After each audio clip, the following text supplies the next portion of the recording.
અંકલેશ્વરમાં વહેલી સવારથી જ અવિરત વરસાદ વરસી રહ્યો છે। ભારે વરસાદને કારણે શહેરના નીચાણવાળા વિસ્તારો તેમજ દીવા રોડની કેટલીક સોસાયટીઓમાં વરસાદી પાણી ભરાઈ જતા રહીશો મુશ્કેલીઓમાં મુકાયા હતા। વરસાદની સ્થિતિને ધ્યાનમાં રાખીને નગરપાલિકાના પ્રમુખ જિગ્નેશ અંદાડિયા, ચીફ ઓફિસરે કેશવ કોલડિયા તેમજ વિવિધ સમિતિઓના ચેરમેનો સ્થળ પર પહોંચી પરિસ્થિતિની સમીક્ષા કરી હતી। ત્યારબાદ પાલિકાના કર્મચારીઓ અલગ અલગ ટીમો બનાવી અસરગ્રસ્ત વિસ્તારોમાં મોકલવામાં આવી હતી। ટીમોએ નીચાણવાળા અને દીવા રોડ પર આવેલી પાણી ભરાયેલી સોસાયટીઓમાં પહોંચી યુદ્ધના ધોરણે વરસાદી પાણીના નિકાલની કામગીરી હાથ ધરી હતી। પાલિકા તંત્ર દ્વારા સતત પરિસ્થિતિ પર નજર રાખવામાં આવી રહી છે અને જ્યાં જરૂર પડે ત્યાં તાત્કાલિક રાહત કામગીરી કરવામાં આવશે।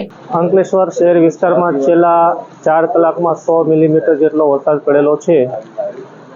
નગરપાલિકા વિસ્તારમાં 2 જગ્યાએ પાણી ભરાયેલા હતા, તેમને નિકાલ કરવાની કાર્યવાહી શરૂ છે।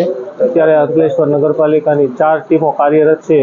જ્યાંથી ફરિયાદ આવે છે ત્યાં તાત્કાલિક રિસ્પોન્સ આપી અને પાણીનો નિકાલ કરવામાં આવે છે।